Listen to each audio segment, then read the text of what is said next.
So there's this really dangerous, I guess you could call it a pervasive myth floating around the whole creator economy right now. Oh, absolutely. Silicon Valley is completely obsessed with it. Right. It's that quote you've almost certainly heard. People always misattribute it to Steve Jobs or, various tech billionaires. And it basically goes, if you build a product good enough, it'll just sell itself. Right. And today we are going to completely dismantle that lie Yeah. because it is a lie. Oh, it's a massive piece of modern folklore. And, I mean, we really do need to treat it as folklore Yeah. because relying on it as an actual business strategy, that's the primary reason the vast majority of these digital storefronts, when they launch, they just launch to absolute silence. Just crickets. Exactly. Yeah. The whole concept of a self-selling product is this illusion. It completely ignores the actual architectural reality of how the modern internet works. And that is exactly our mission for this deep dive. For you listening right now, we are seeking out the core insights of a very specific, highly tactical book. It's called The Digital Store Blueprint. Such a good resource. It really is. And for those of you trying to navigate the space, this blueprint is written by Twanna.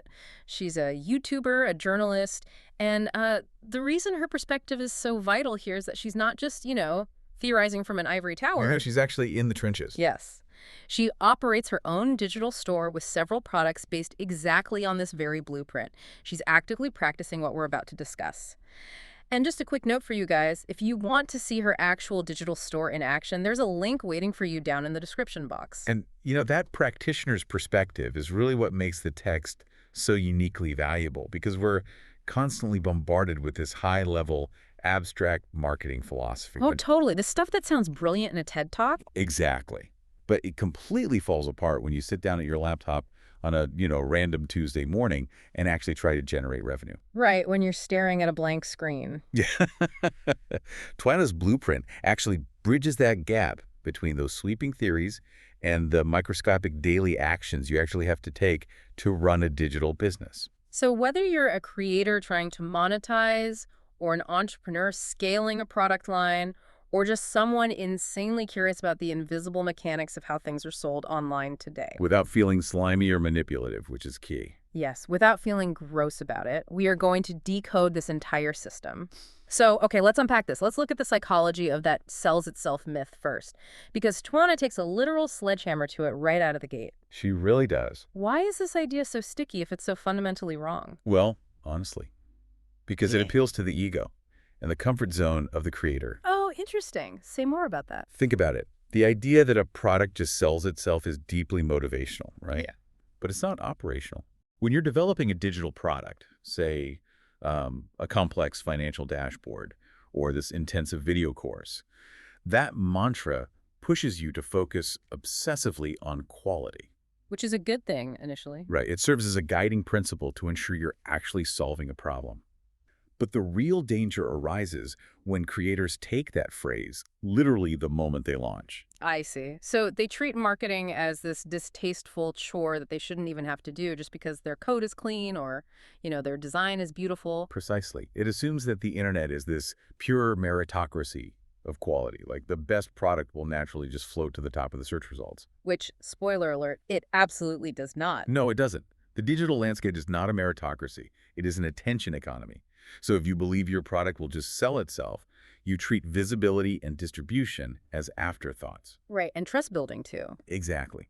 You drop this beautiful product into a digital void, you hear crickets, and then you mistakenly conclude that the product itself must have been flawed. Oh, man, that's heartbreaking. It is, because in reality, the product might have been revolutionary. But the neural pathways connecting the consumer's actual pain point to your specific solution, they just didn't exist yet. You didn't build the road. It's the equivalent of, building a 5-star luxury hotel in the middle of a dense, unmapped jungle, right? And then standing in the lobby being shocked when nobody shows up to check in. That is a perfect analogy. You have to actively pave the roads. And according to the blueprint, the very first mile of that road requires defining your ideal buyer with what Twanna calls surgical precision. Yes, surgical precision. The core rule she lays down here is absolute. A vague audience equals 0 sales. Period.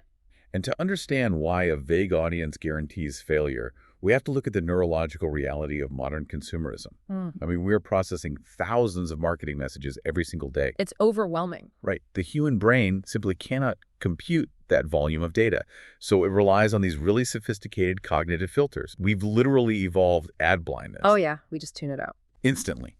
We tune out anything that doesn't immediately signal relevance to our specific survival, our ambitions, or our exact pain points.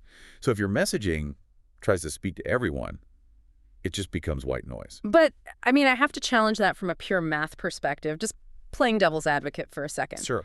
Let's play this out. If I spend 6 months coding a highly robust, time management software application, my instinct is to cast the widest net possible. Of course it is. Right. I want college students. I want CEOs. I want stay-at-home parents.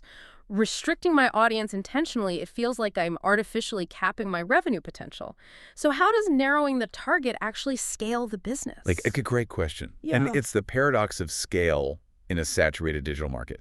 Because broad targeting requires massive institutional capital to actually work. Like Super Bowl ad money. Exactly. Coca-Cola can't afford broad targeting. Right. A solo creator absolutely cannot. Let's look at the mechanism of your time management software example. If you market it broadly as a tool for anyone who wants to save time, you are forcing your messaging to compete against every calendar app, every single to-do list, and every generic planner in existence. Right. It's just a drop in the ocean. Your message is weak because it lacks specificity. But if you calibrate your targeting to a surgical level. Give me an example. Okay, say you market it strictly as the administrative operating system for freelance graphic designers who are struggling with client revision bottlenecks. You completely changed the dynamic. Oh, wow. Okay, I see where this is going. Instead of shouting into a void, you're like tuning into a very specific frequency. Yes. Think about calibrating an old radio dial.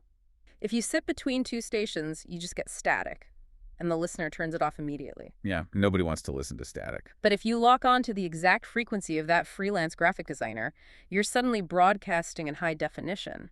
You're using their specific industry vernacular. You're talking about scope creep. Exactly. Scope creep. Unbilled hours. The sheer frustration of digging through email chains just to find asset approvals. When they see your message, their cognitive filters don't block it. The brain goes, wait, pay attention. Yes, the brain signals. This entity understands my exact environment. It's the difference between standing in a crowded stadium with a megaphone yelling, hey, person, versus, tapping someone specifically on the shoulder and using their actual first name. You bypass the noise entirely. That's exactly how the blueprint frames it. And Twanna actually forces the reader through a workbook exercise to nail this down. Yeah, she doesn't let you skip this part. No, she demands you answer. Yeah. Who needs this? Why do they need it today, not next month? And what is the specific friction you are removing from their life? That requirement for urgency is so interesting to me, the why today part. It's critical, because a pain point without urgency is really just an annoyance. And people do not open their wallets to solve annoyances. They open their wallets to stop active bleeding.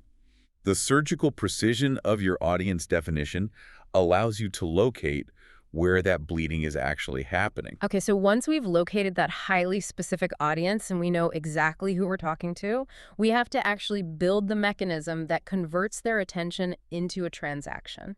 Without sounding like a used car salesman. Exactly, without just shouting, buy my stuff. And the default setting for most creators is what Twanna calls post and hope. The dreaded post and hope. Right. They just drop a link on their social media and pray for the best. And the antidote to that, which brings us to the mechanics of the funnel in the blueprint's second phase, is engineering a laser-focused sales funnel. The goal is moving a casual visitor to a buyer seamlessly. Right. So let's dissect why that post and hope strategy is so disastrously ineffective. Well, first of all, social media algorithms are explicitly designed to keep users on the platform so they can serve them more ads. When you post a raw link driving people away from TikTok or Instagram to your digital store, the algorithm actively suppresses your content. It hates that. It's basically hiding your post. Exactly. And furthermore, you're asking a consumer to jump from a state of passive entertainment, like scrolling memes, directly into a state of financial transaction.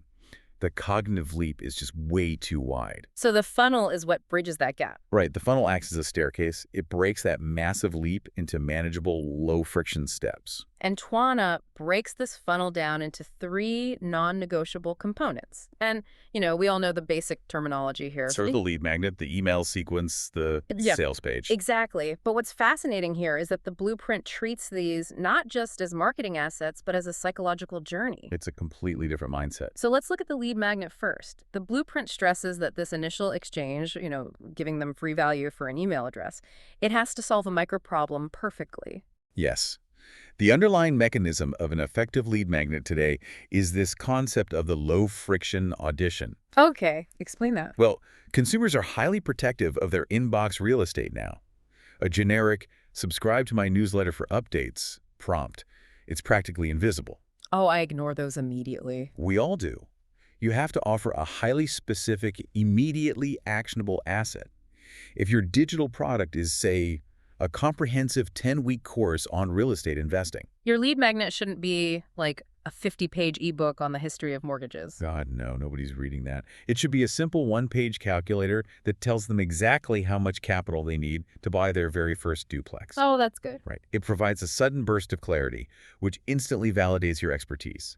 They use it, it works, and they trust you. And once they opt in for that calculator, we move to the second component, the email nurture sequence. Crucial stuff. The blueprint specifies a sequence of 3 to 7 emails, and the mandate here is to build trust, heavily leverage storytelling, and only introduce a subtle pitch toward the end.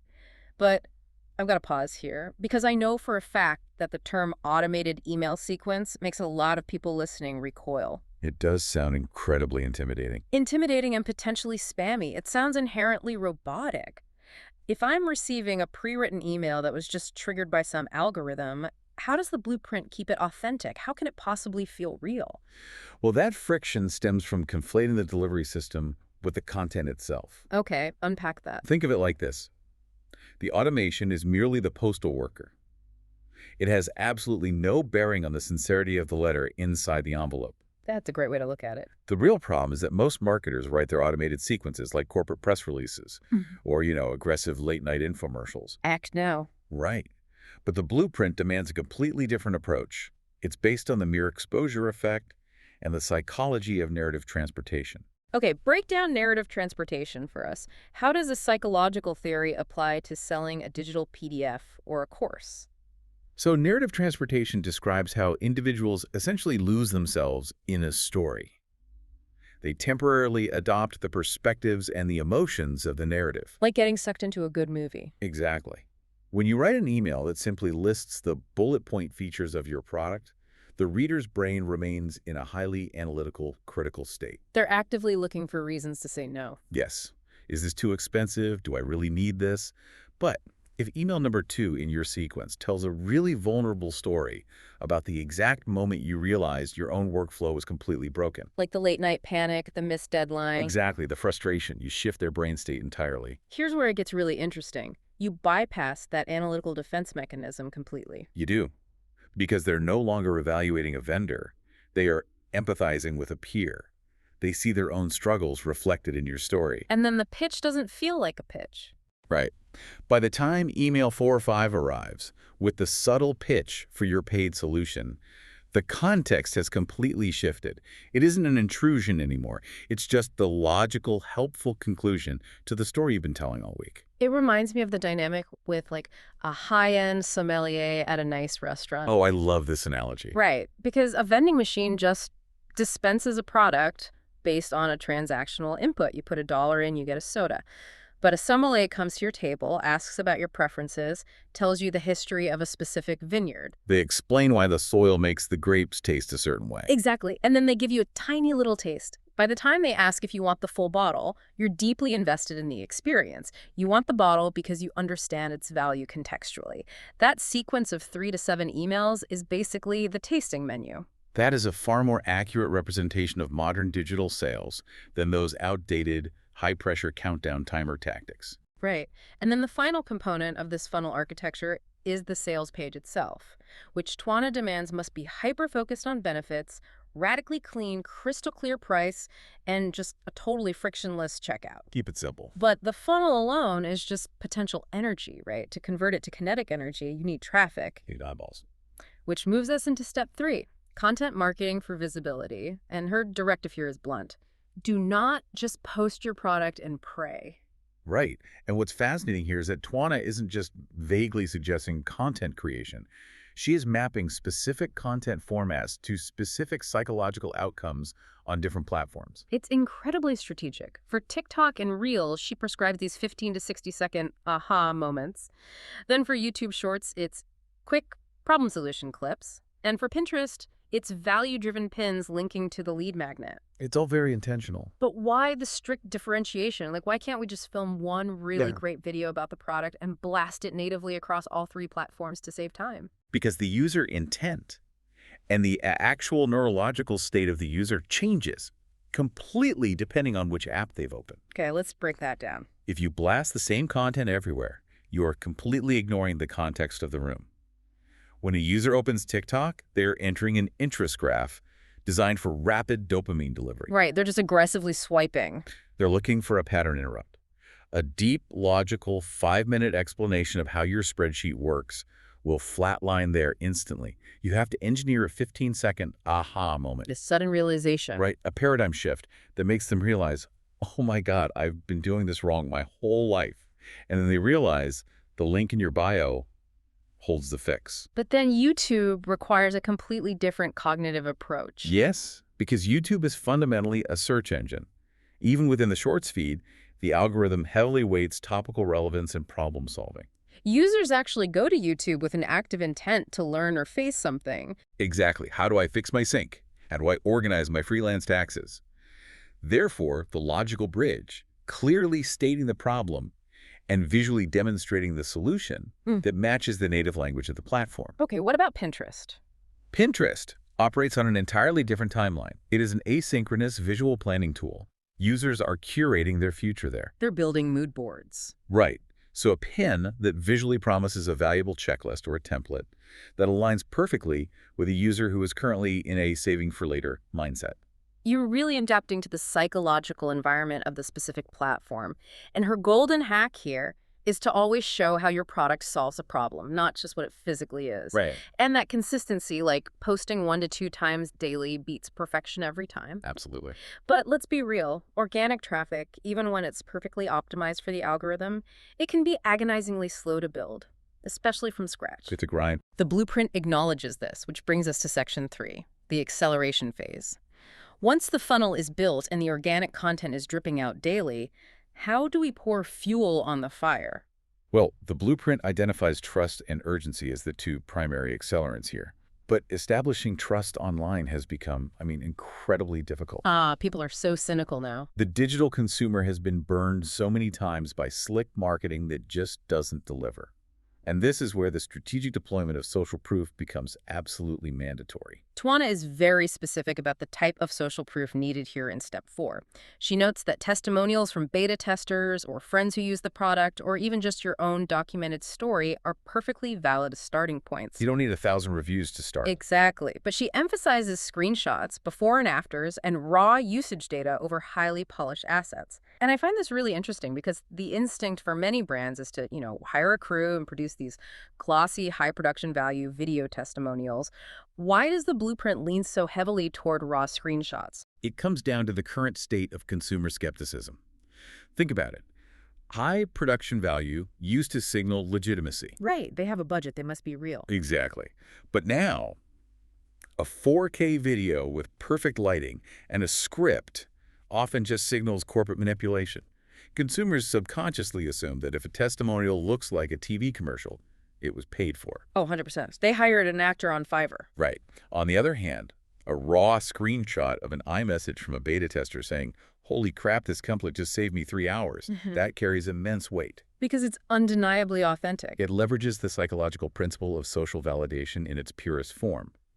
We look to the unvarnished behavior of our peers to determine the correct action in ambiguous situations. And honestly, it removes the chicken and egg paralysis for new creators, too. You don't need 1,000 sales to get a review. You just need one person to genuinely use the product and text you about it. Exactly. And alongside that authentic proof, the blueprint introduces this concept of microscarcity. We're talking about limited time bonuses or temporary price reductions, but I have to push back here on behalf of the listener. Go for it. Isn't this just the digital equivalent of that sketchy furniture store down the street that has had a going out of business banner hanging on the window for like 5 years? Oh, I know the exact store you're talking about. Right. Doesn't forced scarcity erode the very trust we just spent all this time building with our raw screenshots? Is there a danger of this feeling manipulative? It absolutely does erode trust if it is fabricated. Fake scarcity, like those little countdown timers tied to a browser cookie that just reset every single time you refresh the page, that is a catastrophic long-term brand error. People see right through it. Consumers are highly digitally literate now that will catch you lying, and you will never recover that trust. But the blueprint advocates for true microscarcity, which operates on an entirely different psychological axis. How does microscarcity differ mechanically from the fake stuff? It acts as a legitimate forcing function to overcome decision fatigue. When a consumer looks at a digital product that will theoretically be available forever, their default action is always to defer the decision. I'll just buy it tomorrow. Exactly. I'll think about it later. But in the digital economy, later means never. Microscarcity introduces a genuine, honest, time-bound variable. For example, the core product is always available, but if you purchase before Sunday at midnight, you receive the advanced analytics module for free. There's not so much as you seem reward. It's a reward for prompt action. Yes. It's the difference between someone yelling that the train is leaving the station when it isn't versus like a restaurant offering a happy hour special if you order before 6 p.m. The restaurant isn't manipulating you. It's a legitimate time-bound reward. It forces a binary choice. Yes or No, no? you're giving them a reason to decide right now. Okay, that makes perfect sense. And once you have social proof and ethical scarcity mechanisms installed, the blueprint finally authorizes the use of paid traffic. Step 5. But the parameters here are incredibly strict. The rule is to start with a micro budget, $5 to $10 a day. Which is a massive departure from the standard advice. Oh, yeah. Every guru tells you to leverage your credit cards and scale Facebook ads to the moon on day one.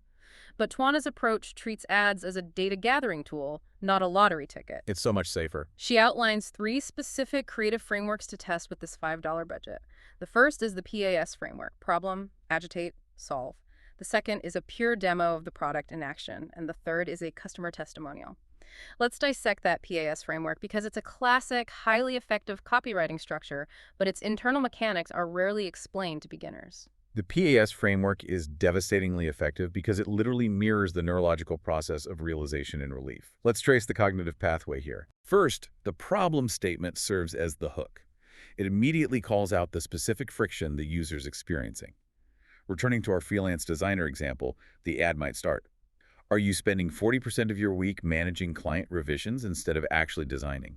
That triggers immediate recognition. Right. It validates their frustration. You have their attention. But attention isn't enough. You have to move to the agitate phase. And this is where a lot of creators get uncomfortable because it feels like you're twisting the knife. You are twisting the knife, but why is it necessary? It's necessary because human beings have an incredible capacity to normalize their own suffering. We get used to bad workflows. We just accept them. The agitate phase is designed to break that normalization by highlighting the cascading consequences of the problem. Give me the agitation for the designer. You aren't just losing hours. You are burning out. You are stalling your income, and you are growing resentful of the clients you fought so hard to win. Ouch. Yeah, that hurts. You induce a state of cognitive dissonance, making the user acutely aware of how unsustainable their current reality actually is. You make the pain of staying the same greater than the pain of spending money to change it. And only then do you introduce the solve. Yes, the solve must appear as the inevitable logical rescue from the agitation you just created. The digital product is framed not as a list of features, but as an escape hatch. And by running that PAS framework simultaneously against a pure demo ad and a testimonial ad, all with just $5 a day, you are essentially running a controlled scientific experiment. Precisely. You are asking the algorithmic market, how sophisticated is my buyer? Do they need to be emotionally agitated to understand the value? Or are they already aware of the problem and they just need to see how the software works in the demo ad? And this perfectly aligns with the absolute golden rule of this phase: track conversions, not clicks, which you pointed out is a major paradigm shift for beginners. It is the most vital paradigm shift in the entire text. Because clicks are a vanity metric. It feels incredible to open your dashboard and see that 1,000 people clicked your ad today. It floods your brain with dopamine. You feel like Mark Zuckerberg. Right, you feel like a successful entrepreneur.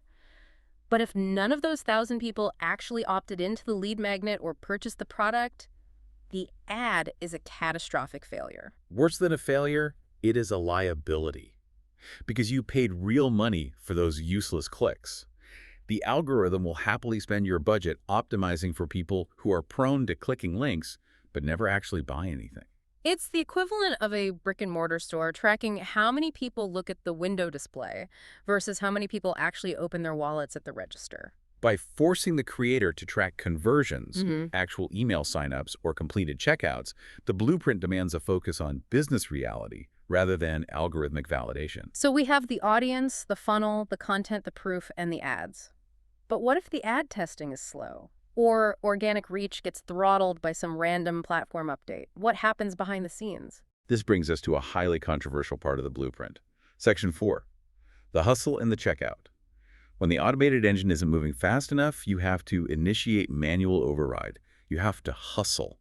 This section really strips away the glamorous facade of passive income, doesn't it? It does. Passive income is the result of massive, highly active architectural work. When the automated funnels are underperforming, Step 6 mandates direct outreach and partnerships. It instructs the creator to collaborate with niche creators and manually DM potential buyers. Okay, I have to throw a red flag here. Sending cold DMs to sell a digital product has an atrocious reputation. Oh, it's universally hated. We all get those copy-paste messages on LinkedIn or Instagram from bots pretending to be friendly before just slamming us with a link to a masterclass. It feels invasive.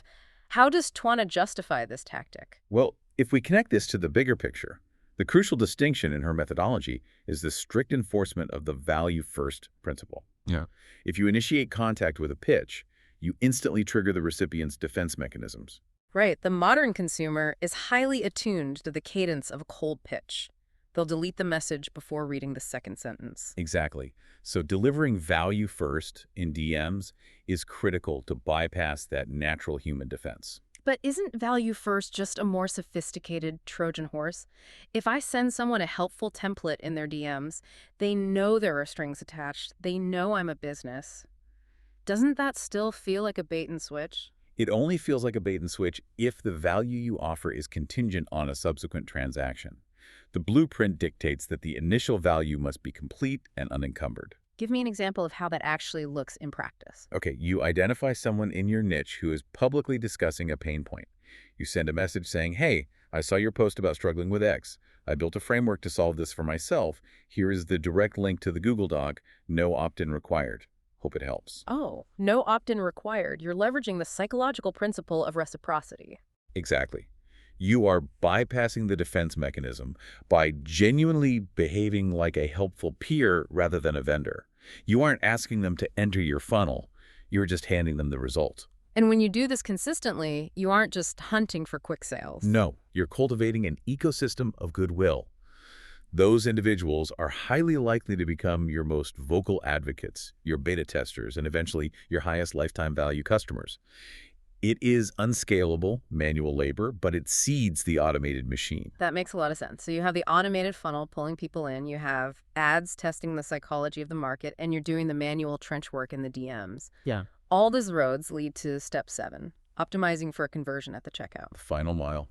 The blueprint is ruthlessly strict about this. The rule is that every click should lead to a single action. Buy or opt in. You remove every conceivable distraction. We have to analyze the UX or user experience psychology here, specifically the concept of cognitive load. As a buyer moves through a funnel, their intent is extremely fragile. It hangs by a thread. Every additional element on a checkout page, a navigation menu, a link to a related blog post, a sidebar with your social media icons, it increases cognitive load. It introduces micro decisions. Should I follow them on Twitter before I buy this? Let me just click this icon. And suddenly they're scrolling Twitter and they have completely forgotten about your product. Precisely. Decision fatigue sets in rapidly. Any extra link gives the buyer a reason to abandon the cart. Furthermore, the blueprint highlights the danger of unnecessary form fields. Oh, this is a big one. If you are selling a purely digital download, asking the customer for their physical shipping address or their phone number creates immediate, high-alert friction. The buyer's brain asks, why did they need my home address for a PDF? Suspicion rises, momentum halts, and the cart is abandoned. The architecture of the checkout must resemble a frictionless chute leading directly to the purchase button. And as you refine this architecture, reducing steps and simplifying the checkout, the blueprint issues a really stern warning regarding optimization. Test one change at a time. Testing one change at a time. Why is that so strict? Because changing multiple variables simultaneously destroys the integrity of your data feedback loop. Let me give an analogy for you guys listening. If you bake a cake and you change the flour, the sugar, and the baking time all at once and it tastes bad, you have absolutely no idea which change ruined it. The blueprint treats your store like a science experiment. That is a perfect mechanical analogy. The digital storefront is an empirical testing ground. If you change the headline, the price, and the button color on Monday and your conversions double on Tuesday, you have not learned anything repeatable. Right. Was the new price the trigger? Or was the price too low, but the new headline was so brilliant it overcame the pricing error? You're flying blind. By testing a single variable, altering only the headline, and letting traffic run for a week, you acquire definitive mathematical proof of what resonates with your surgically defined audience. And that rigorous scientific approach is exactly what drives the most impressive part of Twanna's blueprint, which brings us to section 5. From theory to action. This is the shift from theoretical strategy to daily execution, featuring a 7-day action plan and a grueling 30-day iterative system. This is where the text elevates itself from a standard business book into a literal operating system. It directly addresses the most common psychological hurdle for solo entrepreneurs, the paralysis of choice. The blank page syndrome, but for business operations. You wake up on a Wednesday, you look at your laptop, and you have 50 possible things you could do. You could tweak ads, record a video, write an email, redesign a logo. So you end up doing none of them. Or you do all of them poorly. The 7-day action plan destroys that paralysis. It's a highly compressed sprint designed to force the creator past their own perfectionism. Let's look at the sheer velocity required here. Day 1, pick a single product. Day 2, create the related lead magnet. Day 3, build the 3 to 5 email sequence. Day 4, post one high-value content piece. Day 5, direct outreach to 5-10 people. Day 6, optional $5-10 ad test. Day 7, track, tweak, repeat. It's exhausting just reading it out loud. It is. But the genius is that it forces the architecture to be built and deployed before the creator has time to second-guess themselves. It guarantees that by the end of 1 week, a functional end-to-end sales mechanism exists in the real world, generating actual data. It won't be perfect, but it will be live. And once that baseline architecture is live, the creator transitions into the 30-day marketing calendar. This is a highly structured daily operational matrix based on 4 main pillars: content creation, engagement, email marketing, and analytics checks. What's crucial to observe here is the strict rhythm of the matrix. It prevents that paralyzing "what do I do today" feeling by oscillating between high cognitive tasks and low cognitive tasks. Let's trace the actual daily requirements. On a given Tuesday, the blueprint might instruct you to post 1 short-form video, reply thoughtfully to 5 niche comments, pin 3 visual graphics to Pinterest, and finally, check your analytics.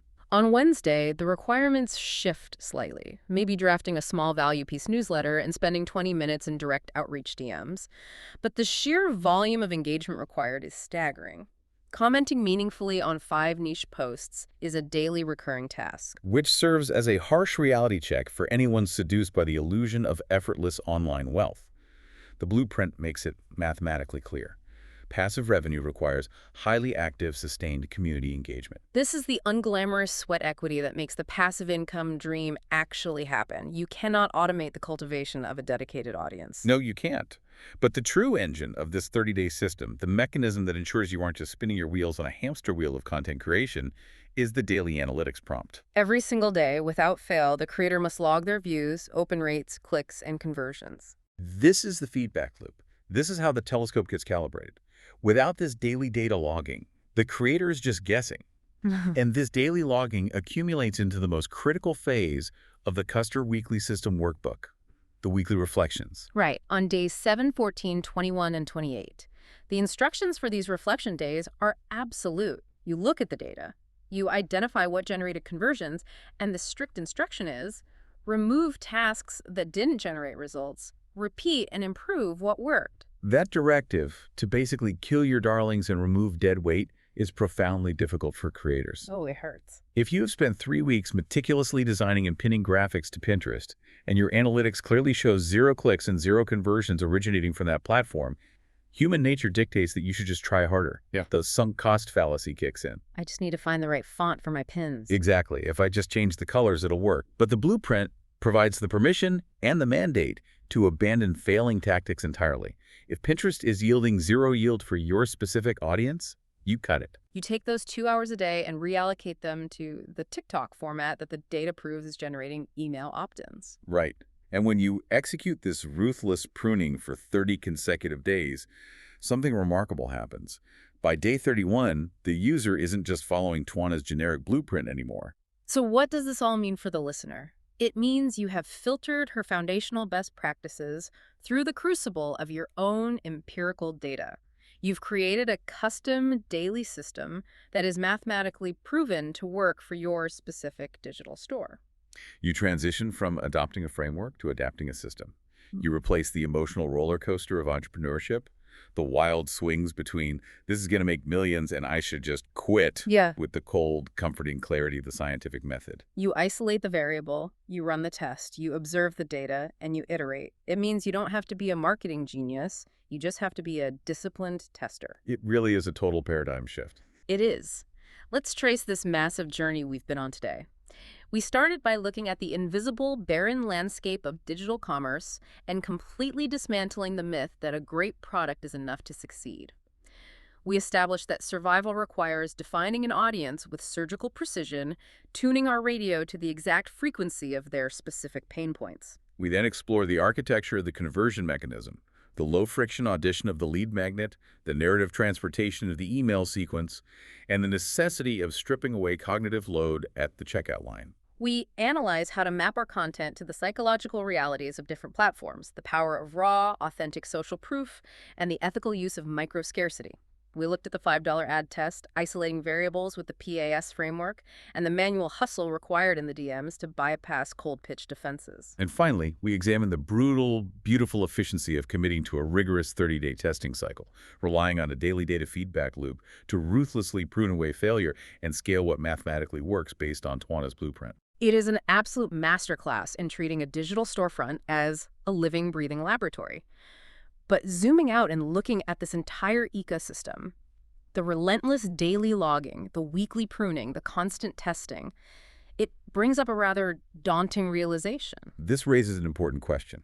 If the core of this entire blueprint is to continuously track, continuously tweak, and continuously remove what doesn't work every single week, at what point is a digital product or digital store ever truly finished? Wow. Does the concept of a completed storefront even exist? Or is the secret to digital entrepreneurship embracing the fact that you are always in a state of beta? A perpetual state of beta, never finished, always calibrating. I am going to leave you listening to mull that over. Look at the projects you're running in your own life. Are you treating them as static monuments, or are you actively testing the variables? And remember, you can examine Twanna Yvette's own digital store to see this in action. The link to her store is right down there in the description box. So think about how you can apply this daily testing mindset, keep tracking your data, and we will catch you on the next deep dive.